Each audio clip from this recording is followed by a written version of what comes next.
Insemmilkom natikom merħba dan il-programm speċjali. Dak li qegħdin taraw warajja huwa il-Bank tal-Aħbarijiet. Bank li minn fuq u min jaf kemm wassalnilkom stejjer. Stejjer pożittivi dwar pajjiżna u anke dawk inqas pożittivi, speċjalment mix-xena internazzjonali. L-istejjer kienu varjati ħafna minn dawk ta' nies li rnexxielhom jagħmlu suċċess għall-episodji korruħ ta' kronika li ġili wkoll ħallew xi vittmi. F'dan il-programm aħna se nkunu qegħdin nagħtu ħarsa lejn l-aktar ġrajiet illi spikkaw matul l-2015. Naturalment mhux kollox, imma dawk illi fl-opinjoni tagħna l-aktar illi spikkaw u l-aktar illi ħallew impatt.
Fl-ewwel servizz tagħna se nagħtu ħarsa lejn ħidmet il-Gvern Malti fl-2015, ħidma li kienet mifruxa fuq bosta oqsma.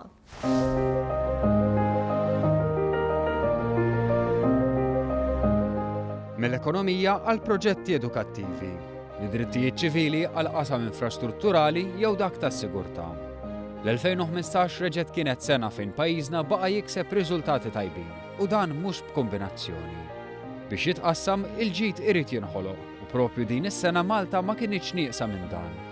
Bit-tkabbir ekonomiku medju ta' 5%, l-Aġenziji tal-Klassifikazzjoni tal-Kreditu Internazzjonali ilkoll innutaw kif Malta qabżet il-miri li għamlu għaliha istituzzjonijiet rispettati bħall-Kummissjoni Ewropea.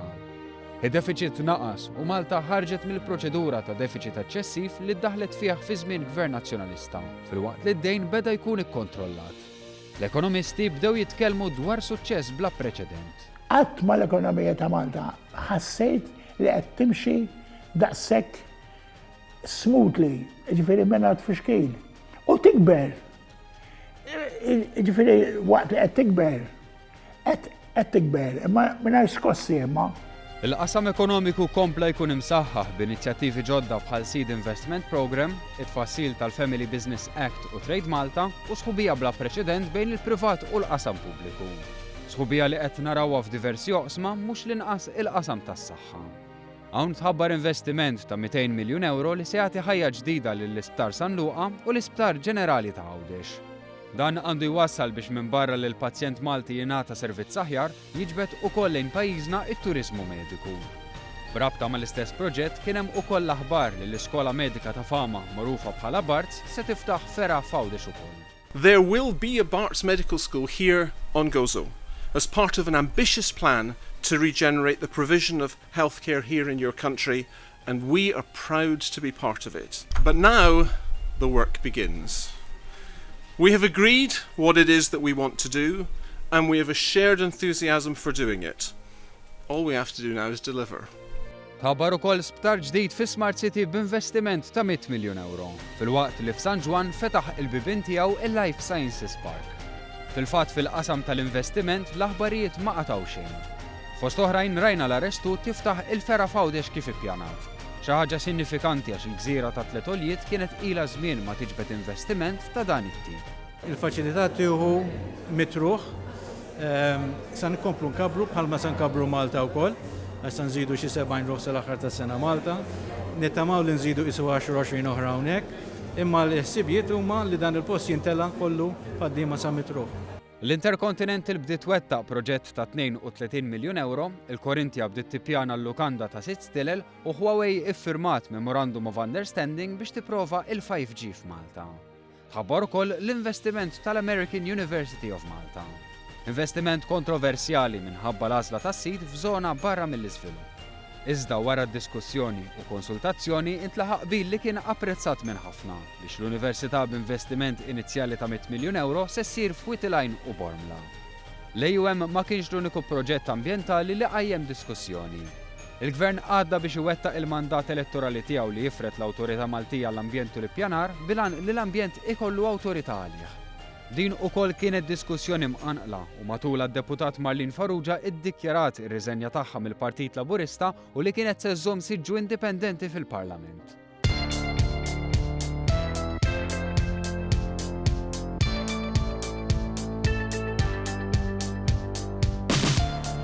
Intant l-investiment iwassal biex jispikkaw ir-riżultati fil-qasam tax-xogħol. Meta mqabbel ma' sena ilu il-qatt naqas bi kważi 1800 persuna. Dan ifisser li wieħed minn kull 4 persuni li kienu bla xogħol issa sabu impjieg. Il-qatt naqas f'kull kategorija, miż-żgħażagħ għal persuni ta' mezz'età, għal dawk li ilhom jirreġistraw iktar minn sena, il-persuni b'diżabilità u l-awċin.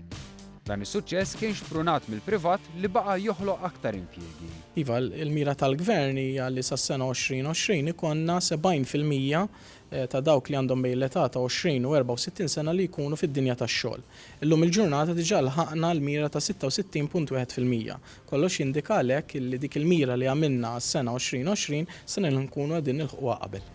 U bħalma nkissru r-records fl-impjiegi reġgħu nkissru r-records fil-qasam tat-turiżmu. Iżda mhux biss żdiedu n-numri, iżda żdiedu wkoll il-profitti tal-lukandira fosthom bir-roħs fit-tariffi tal-enerġija. Roħs li kif imwiegħed daħal fis-seħħa negozji minn Marzu 2015. Dan wara li sena qabel daħal fis-seħħa l-familji.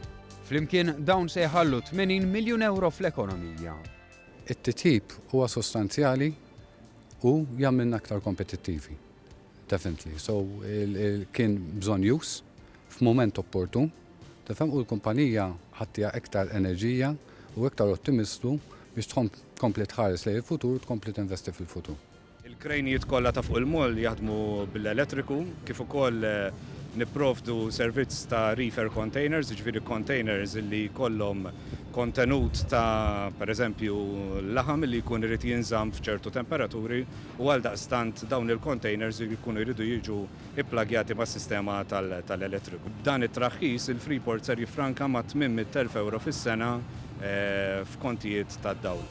Dan fl-istess ħin li saru bidliet kbar oħra fil-qasam tal-enerġija. Inalqet il-Power Station tal-Marsa, beda jaħdem l-interconnector bejn Malta u Sqallija u qabad ritmu tajjeb ukoll ix-xogħol fuq il-Power Station tal-Gaż f'Delli Mara. Dan biex fi ftit xhur oħra pajjiżna jeħles darba l dejjem mill-heavy fuel oil u jaqleb għal teknoloġija iktar nadifa. Fl-istess ħin inżammu stabbli l-prezzijiet tal-petrol u d-diesel. Prezzijiet li ftit jiem oħra jerġgħu jorqsu. Lura għal qasam tas-saħħa. Hawn naraw kif komplew jonqsu l-listi ta' stennija l-operazzjonijiet filwaqt li din is-sena saru xi ħaġa tal-passat il-mediċini out of stock. Kienet ukoll is-sena fejn faqqa l-iskandlu tal-konkos inferjuri f'Mater Dei. Bil-gvern ikollu jħalli l-pjan tiegħu ta' estensjoni fuq l-emerġenza.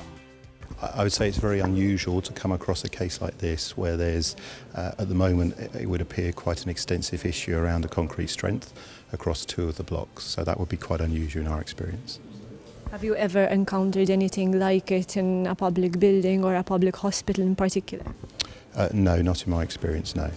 Minflok kellu jibda kollox mill-ġdid u żewġ swali ġodda tlestew viċin l-emerġenza tal-lum. Minn Mater Dei beda jingħata s-servizz tal-IVF, filwaqt li fl-20 ta' Settembru infetaħ iċ-ċentru tal-onkoloġija.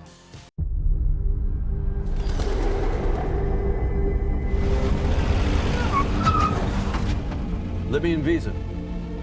Official. Pull over for inspection. Sorry, sir, I can't do that. Pull over for inspection! Din is-sena l-industrija tal-films ikkontribwixxiet mal-100 miljun euro fl-ekonomija Maltija. Il-ħidma tal-gvern f'dan il-qasam qed ħalli l-frott tant li mhux biss ġew lejn Malta uħud fost l-aqwa atturi fid-dinja, iżda kien hemm ukoll 5 kumpaniji kbar li esprimew interess fil-faċilità tal-films fil-Kalkata. You're nothing. Perfect. Come on.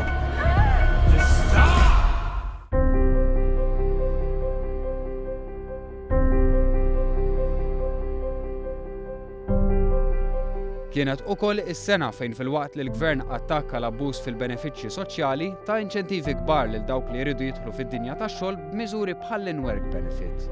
Fl-istess ħin tnaqqsu t-taxxi. In-nies bdew iħallsu inqas income tax u komplew jifrankaw il-bol il-koppji li jixtru l-ewwel proprjetà tagħhom. Komplew jirċievu l-ħlasijiet dawk li fl-imoddi ħallsu t-taxxa ta' reġistrazzjoni żejda. Inbidel il-mod kif jinħadem il-lif tal-maternità biex ikun iktar ġust fil-waqt li komplew jissaħħu ch-childcares b'xejn u l-breakfast clubs. Hija wkoll is-sena fejn il-gvern għamel xogħol kbir fil-qasam tad-diżabilità. Infetħet l-ewwel dar minn sensiela fil-komunità, dar li infetħet fis-Siġġiewi. Iktar minn hekk huwa importanti li l-persuni b'diżabilità jidħlu fid-dinja tax-xogħol. Il-gvern qed jipprova jinforza l-liġi għalkemm dan mhux faċli għax ma naqsux ir-reżistenzi tal-għaqdiet ta' min ħaddem. Wara l-Unjoni Ċivili s-sena li għaddiet, din is-sena ddaħlet il-liġi tal-identità tal-ġeneru. Il-liġi neħħit l-obbligu mediku biex persuna tkun tista' tbiddel il-ġeneru fuq dokumenti uffiċjali. Fil-qasam tal-ġustizzja kienet importanti ħafna l-approvazzjoni tal-liġi tal-finanzjament tal-partiti. Din il-liġi li għall-ewwel darba timponi trasparenza fil-mod kif jingħataw u jirċievu d-donazzjonijiet il-partiti politiċi. Din inaqdet ma' liġijiet oħra importanti li kien diġà għamel il-gvern biex iżid it-trasparenza fil-politika. Nemmen li il-preskrizzjoni, il-Whistleblower Act, il-Kummissarju u żviluppi oħra jagħmlu il-pajjiż iktar it-tmexxija tajba. U allura iktar titfal peace fuq it-tmexxija biex tkun trasparenti u accountable u iktar ma tagħmel hekk, iktar inti tissaħħaħ id-demokrazija fil-pajjiż. Daħlet fis-seħħ il-liġi li tagħti dritt tal-union lil korpi dixxiplinarji, filwaqt li l-ħaddiema tal-protezzjoni ċivili ingħataw id-dritt ta' pensjoni tar-tirar wara 25 sena. Tlesta wkoll il-proċess tal-ID cards ġodda. Fil-qasam edukattiv beda ir-rollout nazzjonali tal-One Tablet per Child wara li tlesta l-proġett pilota, bl-allima entużjasti għalli ġej. Ma jaqtawx qalbhom it-tablet hija għodda importanti ħafna fl-edukazzjoni u tkun sirja ħafna l-futur tagħhom. Intefqu miljuni ta' euro f'manutenzjoni ta' skejjel fil-waqt li bdew jinbnew oħra ġodda.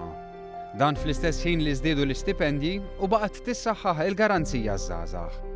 Il-traffiku kien biċċa u ġieħ ta' ras, speċjalment f'perjodi partikolari. Il-gvern qed jaħdem biex indirizza din il-problema fl-immedjat u fit-tul. Fost dawn hemm it-trasport pubbliku fejn daħlet tal-linja kard fil-waqt li żdiedu ir-rotot u l-vetturi. Fil-qasam infrastrutturali wkoll tlestiet triq il-kosta, illum waħda mill-isbaħ toroq f'Malta. Fil-waqt li ntlaħaq ftehim dwar il-junction tal-Kappara biex xogħol fuqha mistenni jibda fi żmien li ġej. Kienet ukoll is-sena fejn Għawdex kompla jkun fuq net fuq l-aġenda tal-gvern. Tlesta l-istudju li wera li l-proġett tal-mina jista' jkun l-iktar vijabbli biex kun hemm konnessjoni permanenti bejn iż-żewġ gżejjer. U għalhekk bdiet sew id-diskussjoni. Dawn huma biss uħud mill-punti ewlenin ta' ħidmet gvern li qed jibdel id-direzzjoni tal-pajjiż. Pajjiż li kompla fit-triq tas-suċċess u l-progress f'sena li kienet iddominata mill-ottimizmu. Ottimizmu li fuq kollox huwa xprunat minn mexxej li f'Malta jara potenzjal kbir u rrid jagħmilha l-aqwa fl-Ewropa.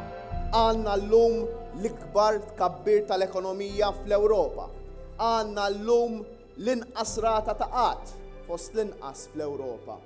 Aħna l-uniku pajjiż fl-Ewropa li nipprovdu iċ-childcare b'xejn. Kellna l-ikbar tnaqqis fil-kontijiet tad-dawl u tal-ilma fl-Ewropa kollha. Qegħdin l-aqwa fl-Ewropa fid-drittijiet tal-minoranzi LGBTI. Aħna bil-fatti bdejna it-triq biex Malta tkun l-aqwa fl-Ewropa u Malta hija saħħitha. Il-gvern ħadem ukoll fuq temi blaqta internazzjonali ewlenin fosthom l-immigrazzjoni li dwarha ser inkunu qegħdin niddiskutu ftit aktar tard. Intat minn barra il-ħidma tal-gvern kien hemm ħidma wkoll ma taqta' xejn min-naħa tal-partiti politiċi. Il-Partit Nazzjonalista naturalment bħala partit fl-oppożizzjoni kellu iċ-ċans jiffoka sew fuq affarijiet interni. Iżda meta ġejna għal mument tal-prova, il-mument ta' test elettorali, il-Partit Laburista reġa' qam għall-okkażjoni.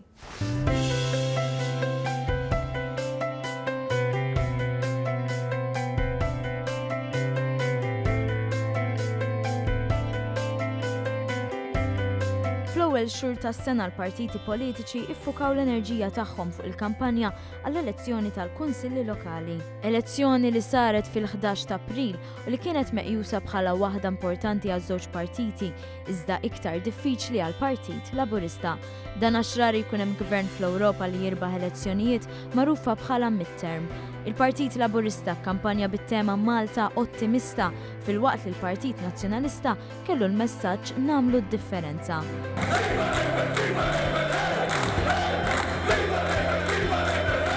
Wara kampanja elettorali ta' numru ta' ġimgħat, il-Partit Laburista kiseb iktar minn 54% fil-waqt li l-Partit Nazzjonalista 43%. Bekk il-Partit Laburista żamm l-istess appoġġ tal-elezzjoni ġenerali u kiseb rebħa oħra taħt it-tmexxija tal-Prim Ministru Joseph Muscat. U għednilkom bib tiegħi f'din is-sitwazzjoni aħna nixtiequ li nirbħu imqar vot wieħed illi huwa wieħed u intom ma bdejtunix tajtuna ferm iktar minn vot wieħed maġġoranza li permezz tagħha tajtuna enerġija ġdida biex inkomplu naħdmu għal familji u għan negozji Maltin u Awġin. Bekk din reġgħet kienet sena oħra pożittiva għall Partit Laburista li żamm appoġġ b'saħħtu fil-pajjiż.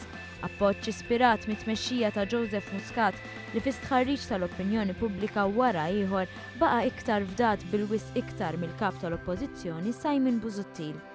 B'umiltà qiegħed hawnhekk sabiex nirringrazzjakom għaliex f'dawn is-7-8 snin kellna 7 elezzjonijiet tal-Kunsilli tal-Parlament Ewropew ġenerali u s-7 li huma irbaħnihom kollha kemm huma. U nirringrazzjakom b'umiltà kbira ta' dan l-appoġġ.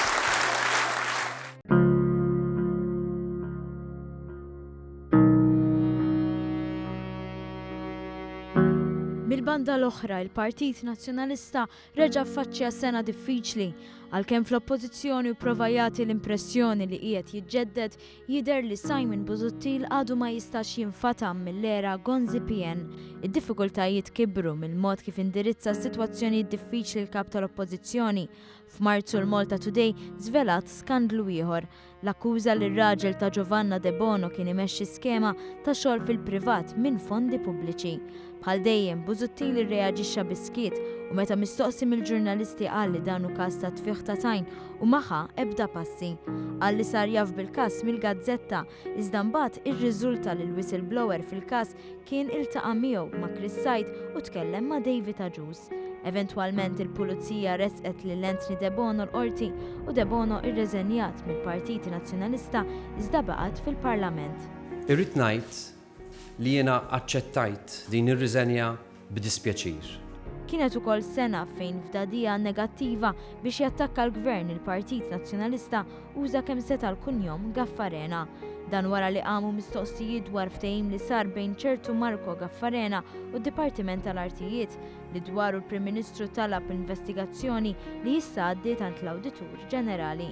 Iżda mal-ħin beda joħroġ li jekk kien hemm min kellu rabtiet ma' ta' Gaffarena kienu esponenti tal-Partit Nazzjonalista bħal Viċi Kap Beppe Fenekadami.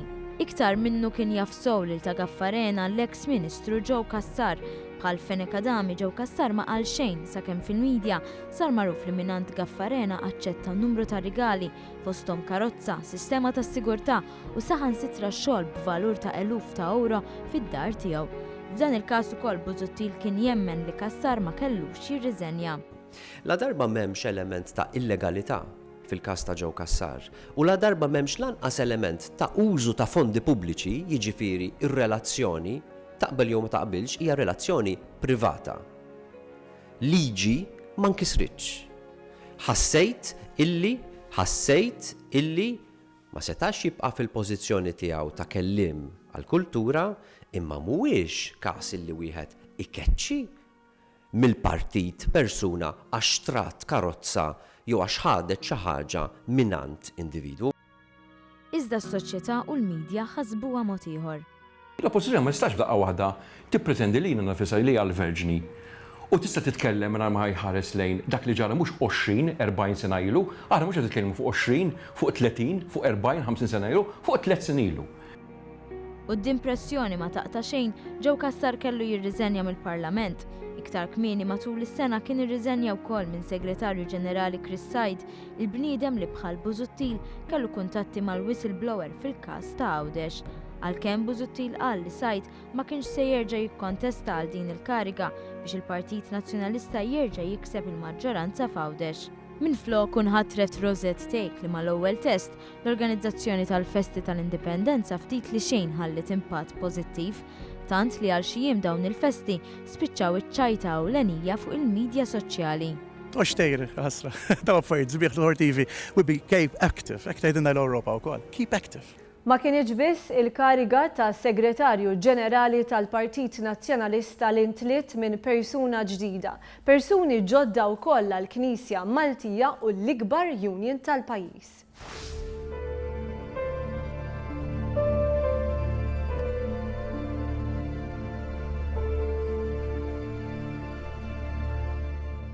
Kien f'Ottubru 2014 li sar magħruf li l-Arċisqof Paolo Cremona kien se jieqaf mir-responsabbiltajiet tiegħu. Dan minħabba saħħtu dak li dert fi xkil intern fil-Kurja minn xi wħud.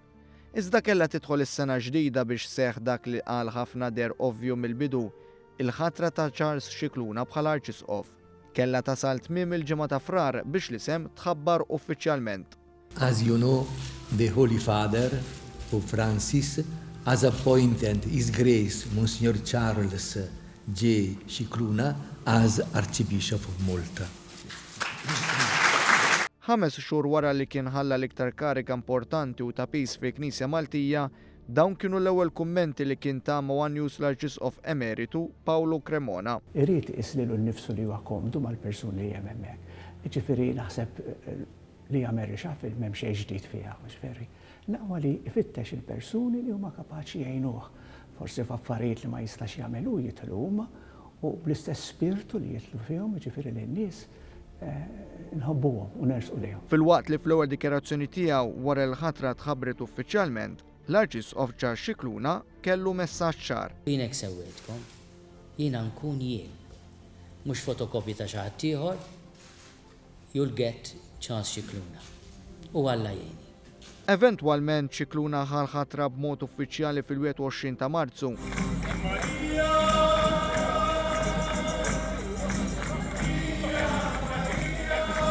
Tul l-ewwel 7 xhur tal-episkopat tiegħu, Charles Scicluna żamma l-kelma li jkun hu.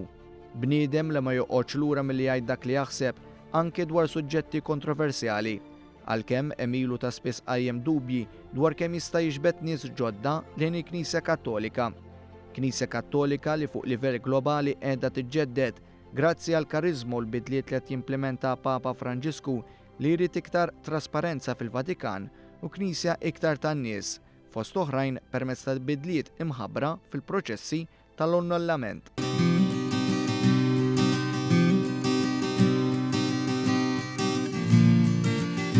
Mill-Knisja għat-Trade Unionizmu, l-ikbar union tal-pajjiż, il-General Workers Union, ukoll għaddiet għal tmexxija ġdida fl-2015. Tony Zarb kien sar sinonimu ma' din l-organizzazzjoni minħabba li għamel 16 sena fit-tmum tagħha. Iżda kien wasal iż-żmien ta' tiġdid. Hawn ukoll fit-8 ta' Ottubru, Josef Buġejja ħarridni f'idejh bħala s-Segretarju Ġenerali ta' din l-għaqda tal-ħaddiema. Emozjonali ħafna, żgur, u ħares b'ħeġġa u b'entużjażmu biex inkomplu naħdmu għal ġid tal-ħaddiema, membri u s-soċjetà Maltija. Lil Tony Zarb mhux biss sellmulu l-membri tal-General Workers Union, iżda anki il-mexxejja tal-pajjiż. Bħal daqstant, Sur Zarb, insellimlek u nifraħlek għax-xogħol illi għamilt fil-kamp trade unionistiku.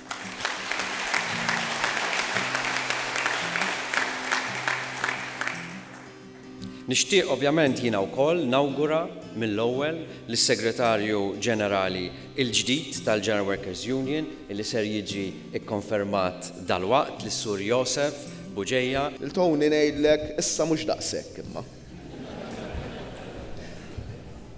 Naħseb li l-General Workers Union fadallek ħafna xtatija u naħseb li l-pajjiż ukoll fadallek ħafna u ħafna xtatih u nirringrazzjak tal-ħidma tiegħek.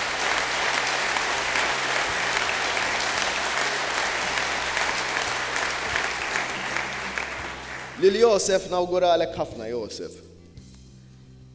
Nawguralek ta' dan il-pis li diħel għalih flimkien ma' sħabek f'dinja tax-xogħol li qed tinbidel. Se ngħaddu issa għal ġrajiet ta' kronika. L-inċidenti jinqalgħu s-sikwit u uħud minnhom ikunu anka fatali. Din is-sena kellna wkoll każi ta' omiċidju. Iżda kien hemm żewġ każijiet partikolari illi spikkaw minħabba l-ammont ta' vittmi. Zero Mike nitkolla. Femtek Zero Mike. Il-messaġġ ħaddu Zero Mike.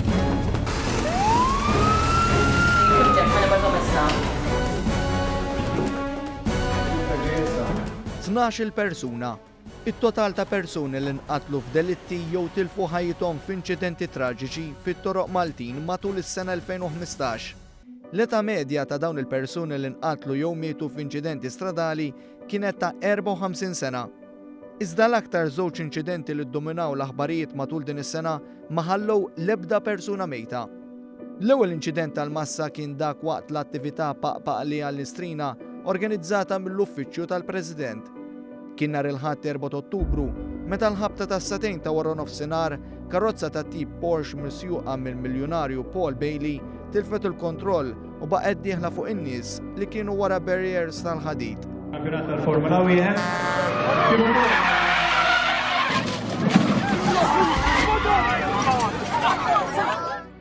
Kienet xena xokkanti u kommoventi e kif għexieren ta' persuni ndarbu u 5 oħra kienu f'qagħda kritika. Ftit aktar minn xahar wara fis-sigħat bikrin tal-għodwa ta' 15 ta' Novembru, aktar minn 70 persuna ndarbu wara li nkiser poġġaman ta' ħġieġ fi stabbiliment f'Paċeville.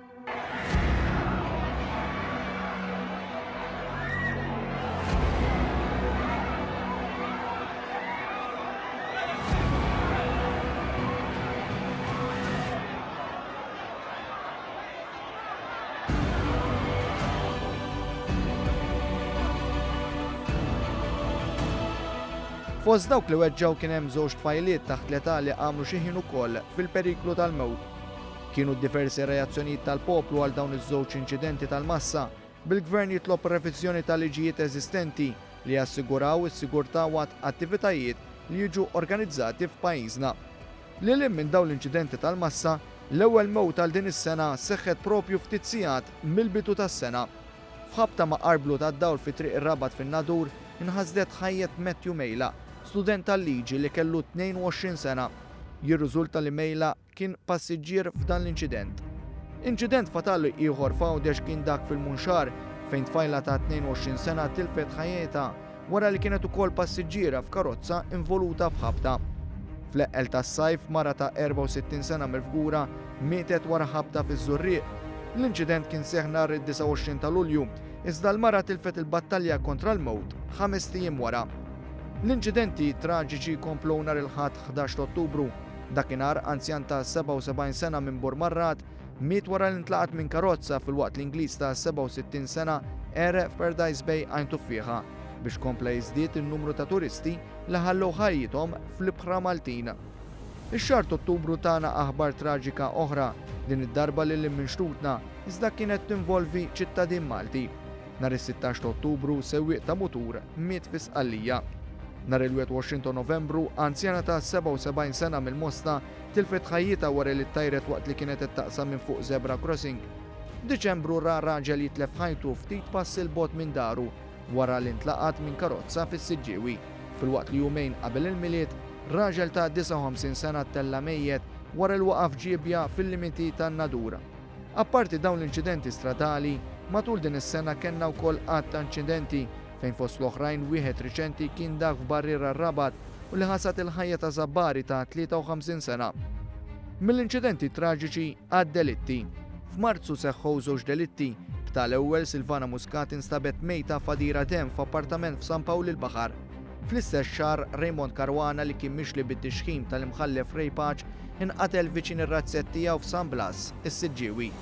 L-aħbarijiet brabta mal-kronika f'Lulju u Awwissu kienu karatterizzati mill-mowt suspettuż ta' Daniża li nstabet mejta f'wiet il-Kapuċċini Għawdex. Filwaqt li l-għodwa tal-ħamis 8 Ottubru sebħet bil-qtil kisa ħubieret tal-avukat Karmel Kirkop. Kirkop li kien midħla tal-festa f'Birkirkara inqatel f'garax f'tarf ta' triq fejn joqgħod. F'dawn id-delitti li xxukjaw in-nies matul din is-sena jispikka l-fatt li l-ebda delitt għadu ma ġie solvut u għalhekk l-investigazzjonijiet tal-Pulizija għadhom għaddejjin. Intant l-awli tal-qorti ma kinux neqsin minn ġurijiet li ta' kull sena jiddominaw l-aħbarijiet mill-qorti. Bla dubju spikka l-ġuri ta' Alangalja li kien kundannat 6 snin ħabs wara l-instab ħati għal qtil volontarju ta' Twani Borġ magħruf bħala Albona.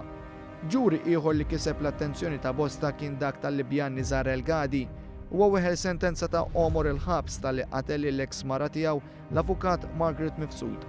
Antonel Dobre, Rumen, weħel 7 snin ħabs wara l-instab ħati l-akkaġuna l-mewt ta' Sudanis f'Paġeville.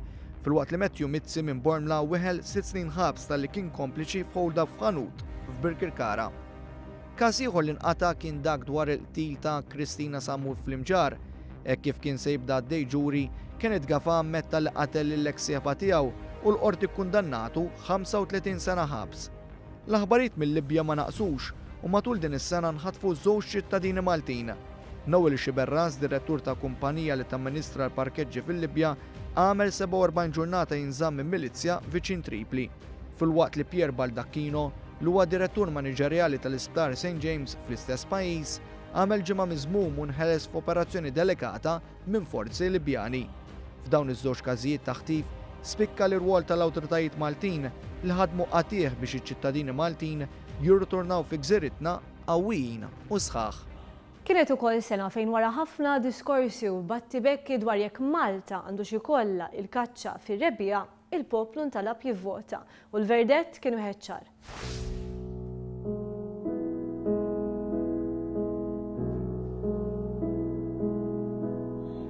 Snin ta' diskussjoni, min jaf kemm programmi u dibattiti u fl-aħħar wasal il-mument tal-verdett.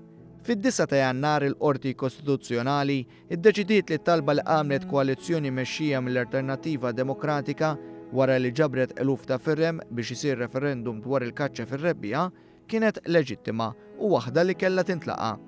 Immedjata r-reazzjoni tal-Prim Ministru li ma kellux għażla oħra għajr jimplementa d-deċiżjoni tal-qorti. Sa 24 siegħa wara kien diġà ħabbar id-data tar-referendum. Ma naħsibx li kellna noqogħdu intulu. Mela, la darba waslet wieħed jasal għal dik id-deċiżjoni, wieħed irid jasal għal jieħu konsiderazzjoni oħra x'kienu żewġ options oħra. Iż-żewġ options oħra hija li tagħmel ir-referendum wara l-istaġun tal-kaċċa, ngħidu aħna b'Ġunju Lulju, u naħseb imma u hemmhekk b'responsabilta bħala Prim Ministru ma nistax nara li dan il-pajjiż jagħmel 6 xhur jew 7 xhur f'kampanja elettorali, dal-pajjiż għandu affarijiet fil-fema tiegħi aktar importanti fuq xiex irid ikompli jiffoka. B'mod immedjat il-Prim Ministru kien esprima wkoll il-fema tiegħu favur li dritt tal-kaċċa fir-rebbija jibqa' fis-seħħ. Il-kap tal-Oppożizzjoni prova jżomm fommu mitbuq għal darb'oħra rrid jastieni. Iżda wara pressjoni interna qal li kien se jivvota iva. Dan ġimgħa wara l-Prim Ministru. Fl-istess ħin telqu wkoll il-kampanji favur u kontra tax-xawt qajtu le u tal-iva qalu li dritt kellu jitħares bħala Maltin u Ewropej. Il-kampanja tax-xawt kienet kemm xejn negattiva, tal-iva deret organizzata għalkemm lobby li tul is-snin għajla għamel ġieħ lill-ismu minħabba xi wħud seta' jsiba diffiċli iwassal il-messaġġ. Kien veru każ ta' tiġrija sal-barkun jew kif qal darba xi ħadd, photo finish. Il-verdett sar magħruf fit-12 ta' April li iva rebaħ u l-kaċċa fir-rebbija kellha tibqa'.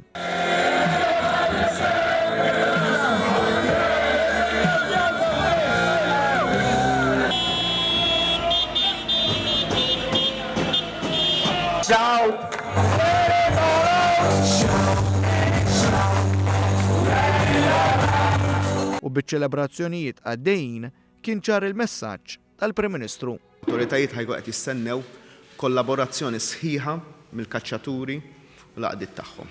Mhux bħala pjaċir lill-Gvern. Il-Gvern ħajkun qed jkompli jimplementa ir-regoli. Jien il-Prim Ministru li għalaqt l-istaġun tal-kaċċa l-aħħar. L-aħħar protesta mill-kaċċaturi saret fil-konfront tiegħi. U lest li nerġa' nagħmel l-istess. U x'inhi l-ħajja mingħajr divertiment u rilassament. Element importanti f'dan kollu hija l-kultura. Settur illi ra avvenimenti importanti tul l-2015 iżda anke bidliet importanti.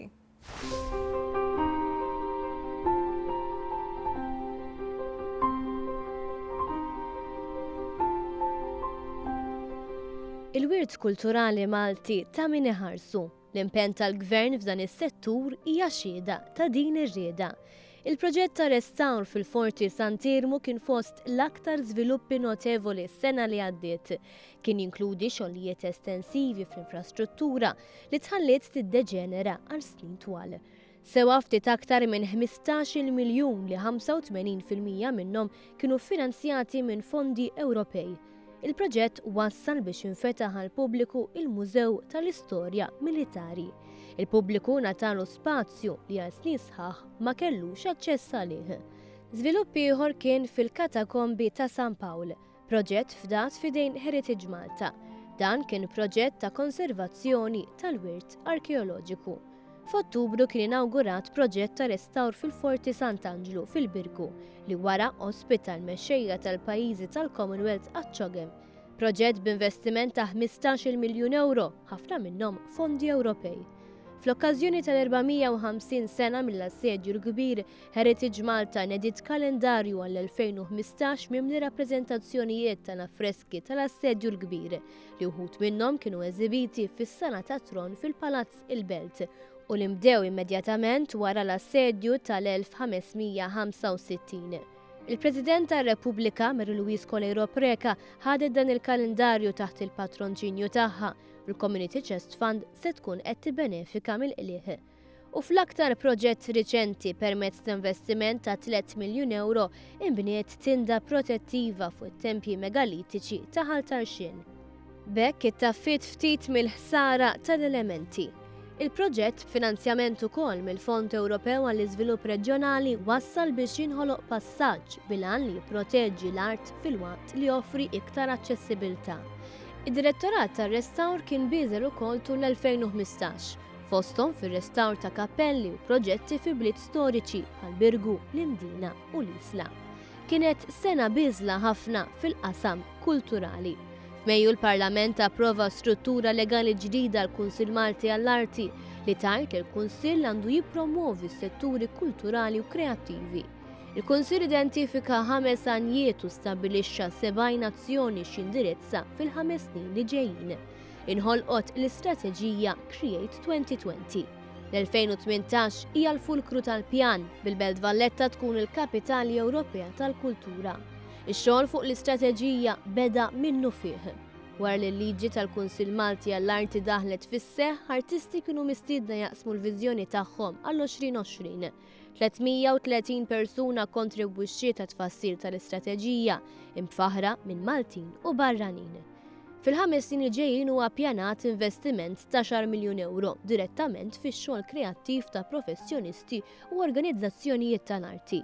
Il-Kunsill kien responsabbli wkoll għal numru kbir ta' festivals, fosthom in-Notte Bianca. Aktar minn 70,000 fruħ din is-sena attendew għall-10 edizzjoni tan-Notte Bianca, ammont li qabeż dak tas-sena l-oħra u li juri kemm il-poplu Malti huwa qaċċan għal dawn it-tip ta' avvenimenti.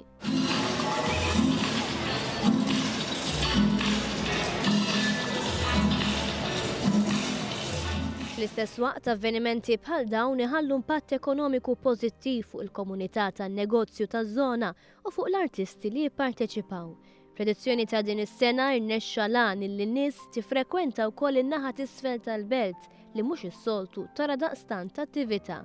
Festival oħra huma dak tal-arti fis-sajf, tal-għana u tal-jazz.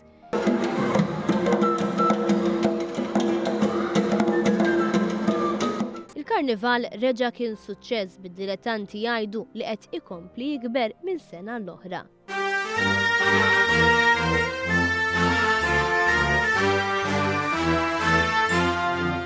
Aħbar sabiħa mill-qasam artistiku kienet ir-rebħa ta' Destiny Ciucuniere fil-Junior Eurovision.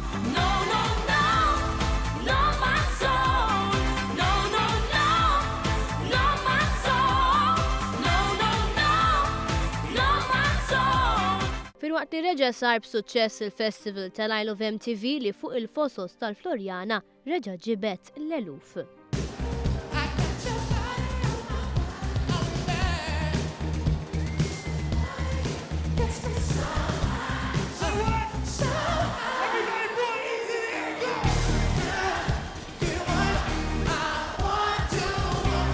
Insomma, taħlita li tagħmel il-Gżejjer Maltin attrazzjoni għal barrani u raġuni għal Malti biex ikun dejjem aktar gburi. Ix-xena internazzjonali kienet iddominata minn attakki terroristiċi ewlenin fosthom dawk f'Pariġi. Fi 8 minuti li ġejjin se nagħtu ħarsa lejn episodji koroħ ħafna.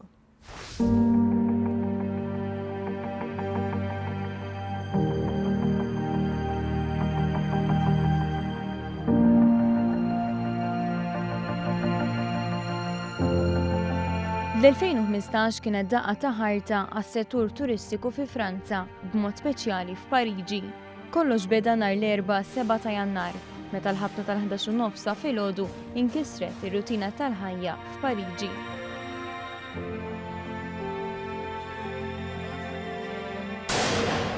Tnax-il persuna nqatlu meta rġiel armati u mamda attakkaw l-uffiċini tal-ġurnal satiriku Charlie Hebdo.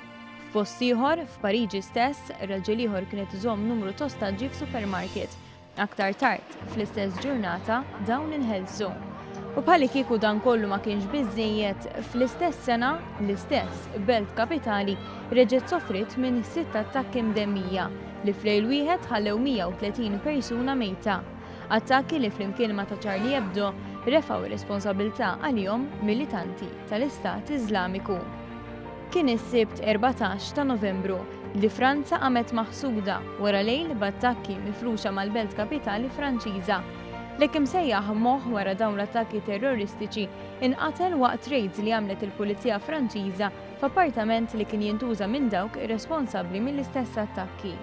Jiem wara l-attakki l-President Franċiż François Hollande iddikjara li Franza tinsab fi gwerra. F'messaġġ sod qal li Franza mhix se ċċedi quddiem it-theddid tat-terroristi. The President of the Senate, Prime Minister, members of the government, parliamentarians. France is at war. The acts committed on Friday evening in Paris near the Stade de France were acts of war. At least 129 people were killed and many people were injured. It represents an attack, an aggression against our country, against its values, against its youth, and against its way of life. Fid-dawl ta' dan kollu Pariġi nbidlet fil-belt kapitali tad-dinja demokratika. Wara l-attakk ta' Jannar aktar minn 40 mexxej minn madwar id-dinja inaqdu f'mixja li batet sinjal qawwi favur id-demokrazija u kontra it-terrorizmu.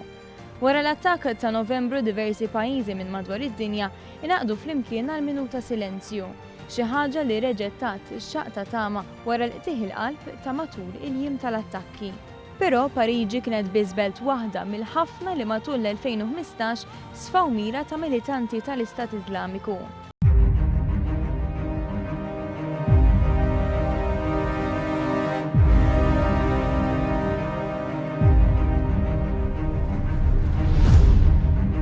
It-Tunezija li żar pajjiż fl-Afrika ta' fuq, popolazzjoni ta' ftit aktar minn 10 miljun ruħ.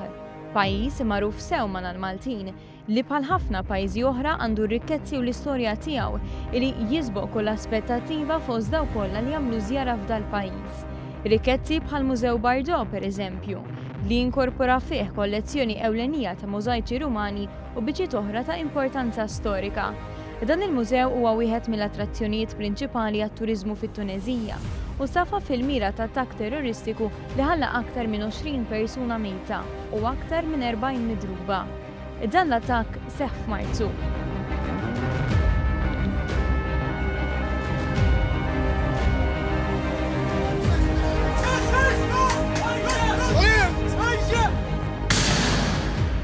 Tliet xhur biss wara l-istess belt kapitali reġgħet kienet protagonista fil-miri ta' attakki mill-militanti. Xeni drammatiċi ħonqu żona li soltu hija assoċjata ma' divertiment. Attakk terroristiku f'Sus dawar bajja f'xena tal-Waċ. Bosta nies mejta wara li ġew sparati tiri lejhom. Kienu 37 persuna li sfaw vittma ta' dan l-attakk.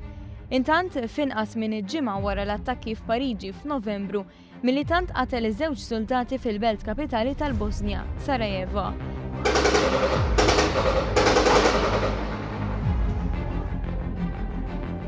Dan fl-istess jum li l-militanti ħarġu b'filmat fejn qalu li qatlu żewġ ostaġġi, wieħed Ċiniż u l-ieħor Norveġiż. L-għadda tal-attakk f'Sarajevo, ġimgħa wara l-attakk li ħalla 130 persuna mejta f'Pariġi, attakk ieħor mill-militanti iddomina l-aħbarijiet mix-xena internazzjonali. Din id-darba fil-Mali fejn minn tal-anqas 18 persuna nqatlu u żewġ soldati indarbu. F'April, 4 terroristi attakkaw università fil-Kenja. Attakk li ħalla kważi 150 persuna mejta u aktar minn 100 oħra midruba. Il-President Amerikan Barack Obama kien fost il-mexxejja dinjija li esprima s-solidarjetà mal-vittmi ta' dawn l-attakki. Because we need to be doing everything we can to protect against more attacks and protect our citizens. Fil-waqt li rikonoxxa li Franza mhijiex weħida fil-miri tal-attakki tal-ISIS, fakkar li d-dinja għandha tirrispondi b'għaqda u unità. ISIL is the face of evil.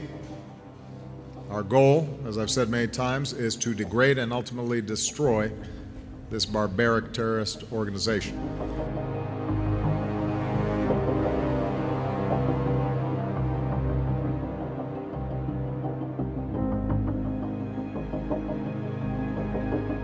Lilin mill-attakki fix-xahar ta' April, terremot qawwi eżżeż iċ-ċentru tan-Nepal, ikkawża ħsara estensiva u ħalla eluf mejta.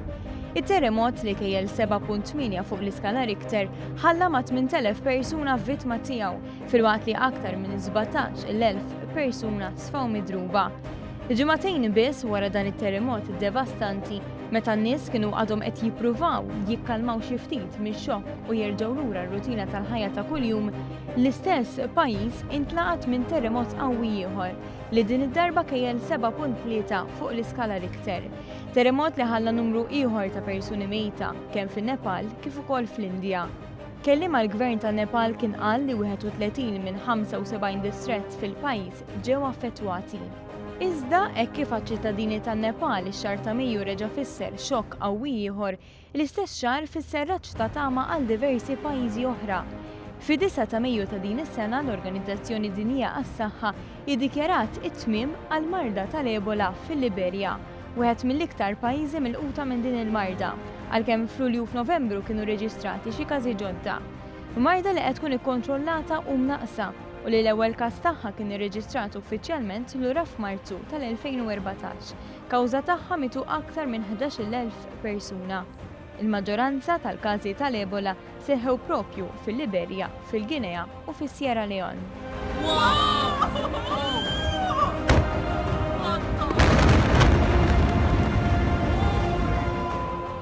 F'Awwissu tal-2015, splużjonijiet li seħħew f'Tianjin fiċ-Ċina ħallew mal-100 vittma u ma' 700 oħra midruba.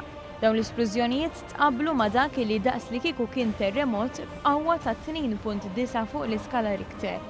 Ħadd ma salva fi traġedja oħra bl-ajruplan. Dan hekk kif 224 persuna tilfu ħajjithom f'tiġrif ta' ajruplan tal-linja tal-ajru Russa fl-Eġittu. L-ajruplan kien ftit ira minn Sharm el-Sheikh lejn San Pietroburgu, meta ġarra fiċ-ċentru tal-Peninsula Sinai. Il-maġġoranza tal-vittmi kienu turisti Russi. Grupp marbut mal-Istat Iżlamiku fl-Eġittu refa' responsabilità għal dan l-inċident. U hekk kif is-sena bdiet toqrob lejn tmiema l-aħbarijiet minn madwar id-dinja kienu ddominati mit-tiġrif ta' ajruplan Russu mill-forzi militari Torok. Dawn tal-aħħar sparaw fuq ajruplan tal-gwerra Russu wara li l-qawwiet militari ta' Turkija qalu li daħal fiż-żona tal-ajru tagħhom mingħajr permess. Kien hemm aħbarijiet oħra b'laqta internazzjonali iżda li jexnihom f'pajjiżna.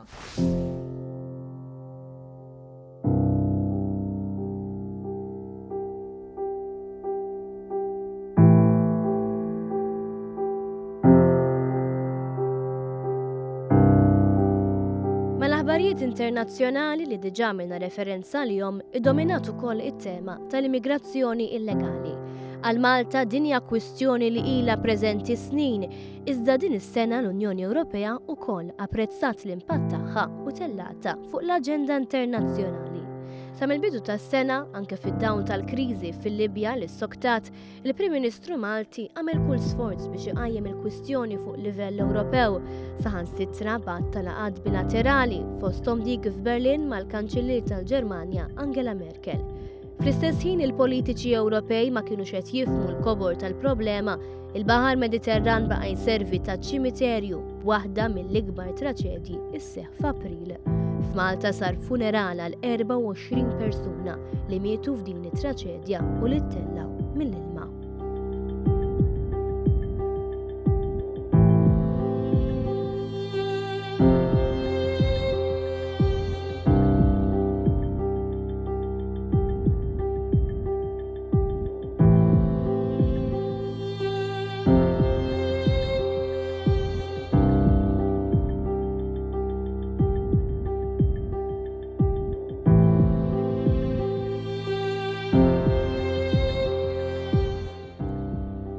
Fi Brussell iltaqgħu il-mexxejja Ewropej. Ma kienx l-ewwel darba, iżda din id-darba bħal donnu kien hemm realizzazzjoni li xi ħaġa kien hemm bżonn tinbidel. Kien deċiż pjan dwar il-migrazzjoni u sejjaħ ukoll il-Valletta Summit. Summit esklusivament dwar il-migrazzjoni li sar f'pajjiżna f'Novembru. Miż-żmien nissejjaħ is-summit sa ma wasal il-mument li jsir fl-Ewropa ċentrali bdew deħlin eluf kbar ta' migranti fosthom f'pajjiżi bħall-Ungerija u l-Kroazja.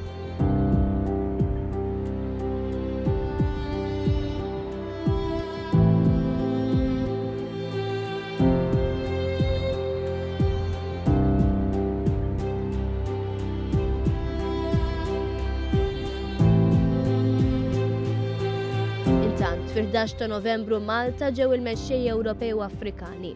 Iddiskutew u waslu għal ċerti ftehimiet fosthom fond ta' €1.8 biljun għall-Afrika. A two-way traffic agreement in the sense that this is a first step to establish a wide-ranging cooperation between Europe and Africa. I'm one of those who believe that we should not look just at the issue of migration on its own, but rather look also at the huge potential that Africa has. There are blueprints to which we can refer, and I think that now the action plan shows, maybe for the first time, the commitment of Europe to see the relationship flourish. Mhux darba u tnejn kien hemm min ilmenta bir-raġun dwar dak li setet tagħmel iktar l-Ewropa. Iżda l-Valletta Summit għena nifhmu li fuq kollox dan il-kontinent seta' kien qed iwettaq iktar minn oħrajn.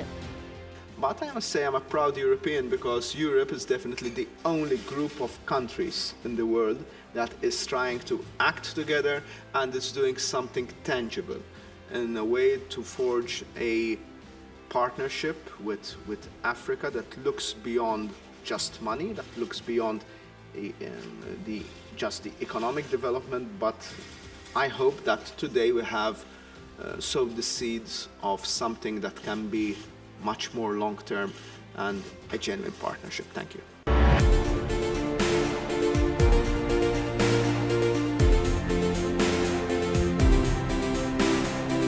Segwa l-Valletta Summit iċ-ċogim fejn f'Malta ġew il-mexxejja tal-pajjiżi membri tal-Commonwealth.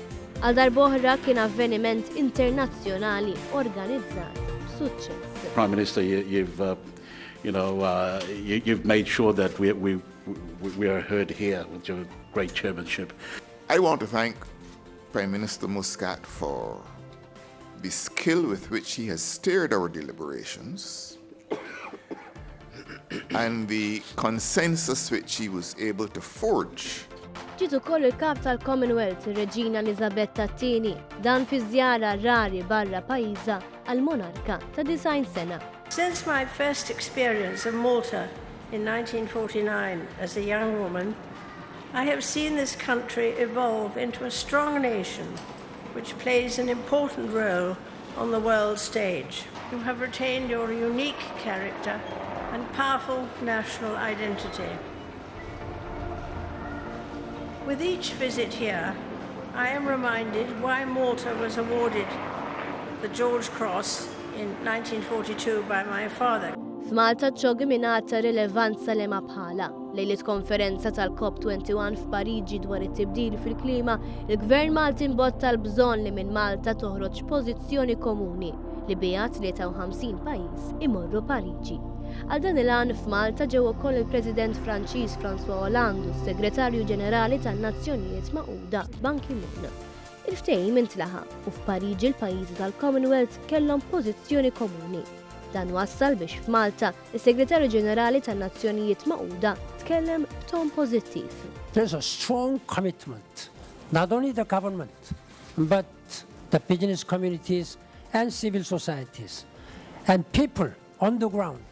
They urge the leaders of today that to make this world better and environmentally sustainable so that our succeeding generations can live in peace and harmony and prosperity.